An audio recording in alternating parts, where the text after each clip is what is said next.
അപ്പോൾ എല്ലാവർക്കും natural vibe YouTube ചാനലിലേക്ക് സ്വാഗതം.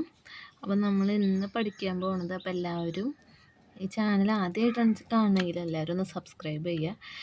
അപ്പോൾ നമ്മൾ ഇന്ന് പഠിക്കാൻ പോകുന്നത് കേട്ടറ്റിൻ്റെ സൈക്കോളജിയുടെ കുറച്ച് ഭാഗങ്ങളാണ്. അത് DLEDൻ്റെ ടെസ്റ്റാണിത്. അപ്പോൾ അത് വെച്ചിട്ടാണ് നമ്മൾ പഠിക്കാൻ പോകുന്നത്.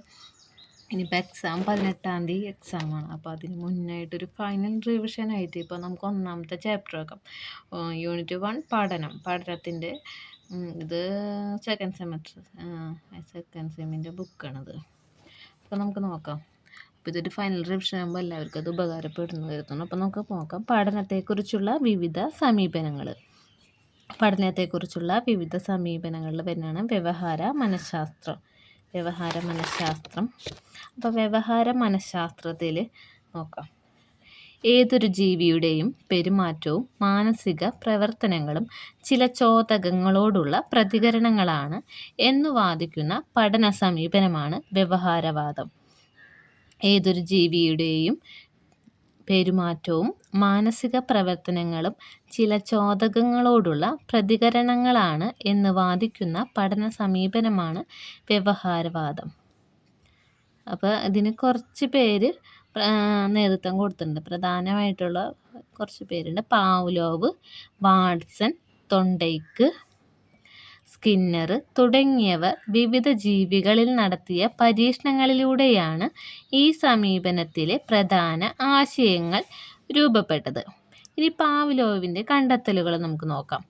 ഇവാൻ പെട്രോവിച്ച് പാവ്ലോവ് എന്നാണ് അറിയപ്പെടുന്നത്. അപ്പോൾ റഷ്യൻ പുരോഹിത കുടുംബത്തിൽ ജനനം. Theological seminary, Petersburg university, medico chirurgical academy എന്നിവിടങ്ങളിലെ പഠനം. ഇങ്ങനെ ഡീറ്റെയിൽസ് ആയിട്ടൊന്നും പഠിക്കേണ്ട. പ്രധാനപ്പെട്ട നമുക്ക് എന്താ നോക്കാം. കൃതികളൊക്കെ മതിയാവും. അപ്പോൾ 1890 പ്രൊഫസർഷിപ്പ് കിട്ടി.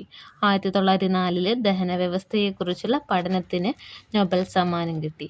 പ്രധാന കൃതികളാണ് conditioned reflex, psychopathology and psychiatry തുടങ്ങിയവ മനഃശാസ്ത്രവുമായി ബന്ധപ്പെട്ട പ്രധാന കൃതികളാണ്. Conditioned reflex, psychopathology and psychiatry തുടങ്ങിയവ പ്രധാന കൃതികളാണ്. ഇനി അദ്ദേഹത്തിൻ്റെ പരീക്ഷണങ്ങളാണ് സ്ഫടികക്കൂട്ടിലടച്ച വിശന്ന നായയ്ക്ക് ഇറച്ചിപ്പൊടി നൽകുന്നതോടൊപ്പം മണിയൊച്ചയും കേൾപ്പിച്ചുകൊണ്ട് നടത്തിയ പരീക്ഷണം അനുബന്ധ സിദ്ധാന്തത്തിലേക്ക് നയിച്ചു. അദ്ദേഹത്തിൻ്റെ പരീക്ഷണം ഏതാണെന്ന് ചോദിച്ചാൽ സ്ഫടികക്കൂട്ടിലടച്ച വിശന്ന നായയ്ക്ക് ഇറച്ചിപ്പൊടി നൽകുന്നതോടൊപ്പം മണിയൊച്ചയും കേൾപ്പിച്ചുകൊണ്ട് നടത്തിയ പരീക്ഷണമാണ് പാവ്ലോവിൻ്റെ.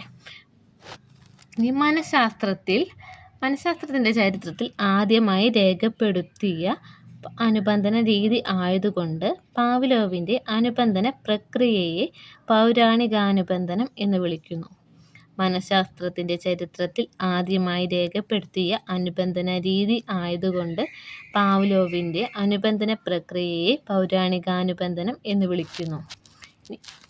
ഇനി പാവ്ലോവിൻ്റെ കണ്ടെത്തലുകളെ അടിസ്ഥാനമാക്കി മുന്നോട്ട് വെച്ച പ്രധാന ആശയങ്ങളാണ്. ഇതിൻ്റെ മെയിൻ ഹെഡിങ് മാത്രം മതി. വിലോപം, പുനഃപ്രാപ്തി, വിളംബിതാനുബന്ധിത പ്രതികരണം, ചോദക സാമാന്യവൽക്കരണം, ചോദക വിവേചനം. 5 വിലോപം, പുനഃപ്രാപ്തി, വിളംബിതാനുബന്ധിത പ്രതികരണം, ചോദക സാമാന്യവൽക്കരണം, ചോദക വിവേചനം. ഇതാണ് 5 കണ്ടെത്തലുകൾ. ഇനി അടുത്ത വ്യവഹാരവാദത്തിൻ്റെ ആളാണ് വാട്സൻ്റെ പ്രധാന കൃതിയാണ് ബിഹേവിയറിസം. ഇനി പ്രധാന കൃതികൾ ഏതൊക്കെയാണെന്ന് നോക്കാം. Psychology from the standpoint of a behaviourist, behaviour and introduction to comparative psychology. പരീക്ഷണങ്ങളാണ്. സ്വന്തം കുഞ്ഞ് ആൽബർട്ട് ഒരു വെളുത്ത എലിയെ തൊടാൻ ശ്രമിക്കുമ്പോൾ ഭീതിജനകമായ ശബ്ദം കേൾപ്പിച്ച് നടത്തിയ പരീക്ഷണം. സ്വന്തം കുഞ്ഞ് ആൽബർട്ട് ഒരു വെളുത്ത എലിയെ തൊടാൻ ശ്രമിക്കുമ്പോൾ ഭീതിജനകമായ ശബ്ദം കേൾപ്പിച്ച് നടത്തിയ പരീക്ഷണം. ഇനി ഒരു പരീക്ഷണം കൂടിയുണ്ട്. ചുവന്ന ബൾബ് കത്തിയ ഉടനെ ആടിൻ്റെ കാലിൽ ഷോക്ക് നൽകിക്കൊണ്ടുള്ള പരീക്ഷണം. ചുവന്ന ബൾബ് കത്തിയ ഉടനെ ആടിൻ്റെ കാലിൽ ഷോക്ക് നൽകിക്കൊണ്ടുള്ള പരീക്ഷണം. അതാണ് വാട്സൻ്റെ പരീക്ഷണങ്ങൾ. ഇനി വാട്സന്റെ പ്രധാന കണ്ടെത്തലുകൾ. പരിസരമാണ് ശിശുവികാസത്തിലെ ഏറ്റവും പ്രധാനപ്പെട്ട ഘടകം.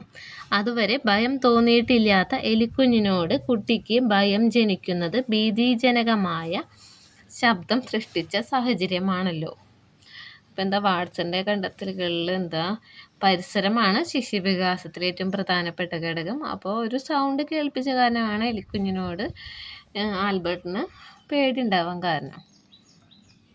ഇനി അടുത്തത് തൊണ്ടയ്ക്ക് അറിയപ്പെടുന്നത് ശ്രമപരാജയ സിദ്ധാന്തത്തിൻ്റെ വക്താവ് എന്നാണ്. ശ്രമപരാജയ സിദ്ധാന്തത്തിൻ്റെ വക്താവാണ് തൊണ്ടയ്ക്ക്. പ്രധാന കൃതികളാണ് animal intelligence, the psychology of arithmetic, human learning.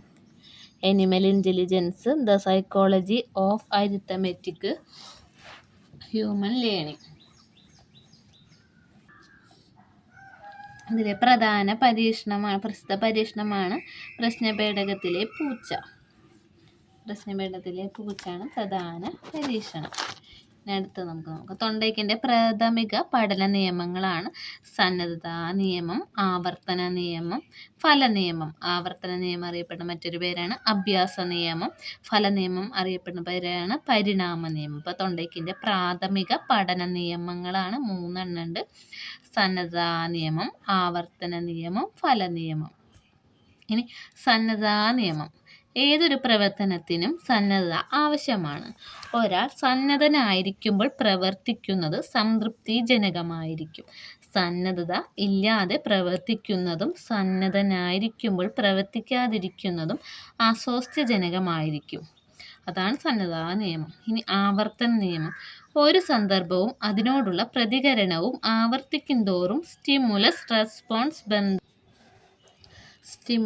Response ബന്ധം ദൃഢമാകുന്നു. അതായത് അഭ്യാസം കൊണ്ട് നൈപുണികൾ വികസിക്കുകയും അഭ്യസിക്കാതിരുന്നാൽ ക്ഷയിക്കുകയും ചെയ്യും. ഇനി ഫലനിയമം. ഒരു പ്രവർത്തനത്തിൻ്റെ ഫലം തൃപ്തികരവും സന്തോഷദായകവുമായിരുന്നാൽ വീണ്ടും പ്രവർത്തനത്തിലേർപ്പെടാൻ അത് വ്യക്തിയെ പ്രേരിപ്പിക്കുന്നു. SR ബന്ധത്തിൻ്റെ ശക്തി വർദ്ധിക്കുന്നതും കുറയുന്നതും അവയുടെ അനന്തരഫലങ്ങളെ ആശ്രയിച്ചാണ്. അതാണ് സന്നദ്ധതാ നിയമം, ആവർത്തന നിയമം, ഫലനിയമം. ഇനി അടുത്താണ് സ്കിന്നർ. BF സ്കിന്നർ അമേരിക്കൻ മനഃശാസ്ത്രജ്ഞനാണ് സ്കിന്നർ. ഹാർവാർഡ് സർവകലാശാലയിൽ പ്രൊഫസറായിരുന്നു. പ്രധാന കൃതികൾ verbal behaviour, the behaviour of organisms, science and human behaviour. പ്രധാന കൃതികളാണ് verbal behaviour, the behaviour of organisms, science and human behaviour. പ്രവർത്തനാനുബന്ധന സിദ്ധാന്തത്തിൻ്റെ വക്താവെന്നാണ് സ്കിന്നർ അറിയപ്പെടുന്നത്. SR ബന്ധത്തിനു പകരം RS ബന്ധത്തിലും പ്രബലനത്തിലും ഊന്നൽ. പ്രതികരണം, ചോദകം, പ്രബലനം എന്ന ക്രമത്തിൽ പഠന പ്രക്രിയ നടക്കുന്നു. വിശക്കുന്ന എലി, പ്രാവ് തുടങ്ങിയവയെ കൂട്ടിലിട്ടുകൊണ്ടുള്ള പരീക്ഷണങ്ങൾ. ഇതാണ് സ്കിന്നറുടെ പഠന സമീപനങ്ങൾ. ഇനി പ്രബലനം. പ്രബലനത്തിനെ 2 തരംതിരിച്ചിട്ടുണ്ട്. ധനപ്രബലനം, ദൃഢപ്രബലനം. ഇനി ധനപ്രബലനത്തിൽ വരുന്നതാണ് മികച്ച ഉൽപാദനക്ഷമതയുടെ അടിസ്ഥാനത്തിൽ ഫാക്ടറിയിലെ ജീവനക്കാർക്ക് കൂടുതൽ ആനുകൂല്യങ്ങൾ നൽകുന്നത് ധനപ്രബലനം. ഇനി ദൃഢപ്രബലനത്തിൽ യൂണിറ്റ് ടെസ്റ്റിൽ നല്ല സ്കോർ നേടുന്ന കുട്ടികളെ പാഠഭാഗം നോട്ട്ബുക്കിൽ പകർത്തി എഴുതുന്നത് കൊണ്ടുവരുന്ന അസൈൻമെൻറ്റിൽ നിന്ന് ടീച്ചർ ഒഴിവാക്കുന്നുണ്ട്. യൂണിറ്റ് ടെസ്റ്റിൽ നല്ല സ്കോർ കിട്ടിയ കുട്ടികളെ പാഠഭാഗം നോട്ട്ബുക്കിൽ പകർത്തി എഴുതി കൊണ്ടുവരുന്ന അസൈൻമെൻറ്റിൽ നിന്ന് ടീച്ചർ കുട്ടികളെ ഒഴിവാക്കുന്നു. ഇനി അടുത്തത് വരെയാണ് ഗസ്റ്റാൾട്ട് സിദ്ധാന്തം. ഗസ്റ്റാൾട്ട് സിദ്ധാന്തത്തിൻ്റെ വക്താക്കളാണ് വില്യം വൂണ്ടും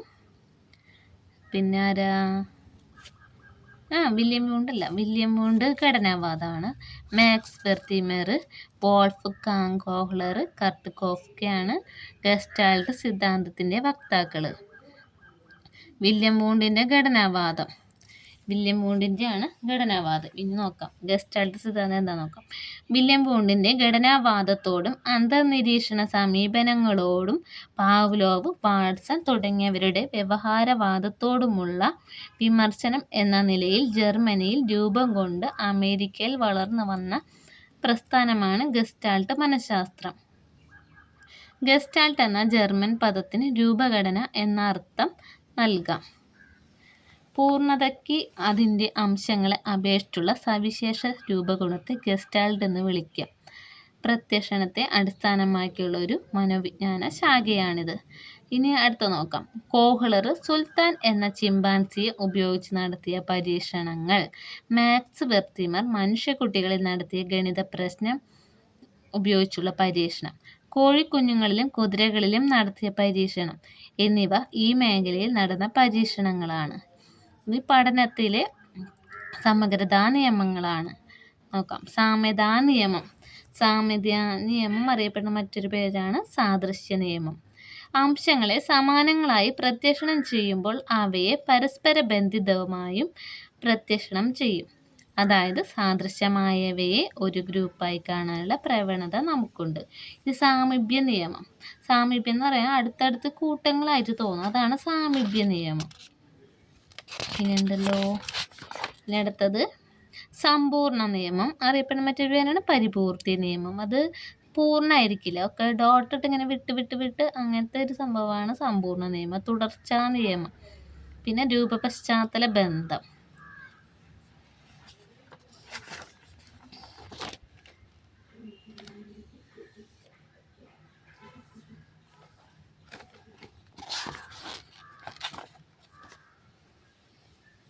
ഇനി സാമൂഹിക പഠന സിദ്ധാന്തം ആൽബർട്ട് ബന്ദൂര. ഇനി ആൽബർട്ട് ബന്ദൂരയുടെ ആശയങ്ങളെ ക്ലാസ്സും പ്രസക്തി എന്താണ്? കുട്ടികളുടെ പെരുമാറ്റ രീതികൾ, സാമൂഹ്യമായ ഇടപെടലുകൾ, മൂല്യബോധം തുടങ്ങിയവയെ അനുഗുണമായ രീതിയിൽ സ്വാധീനിക്കാൻ നിരീക്ഷണത്തിനും അനുകരണത്തിനും സാധിക്കും. അതിനാൽ കുട്ടികളെ ഗുണപരമായി സ്വാധീനിക്കാൻ കഴിയുന്ന മികച്ച മാതൃകകൾ സ്കൂളിൽ ലഭ്യമാക്കണം. അധ്യാപകർ തന്നെ സ്വയം മാതൃകയായിരിക്കണം.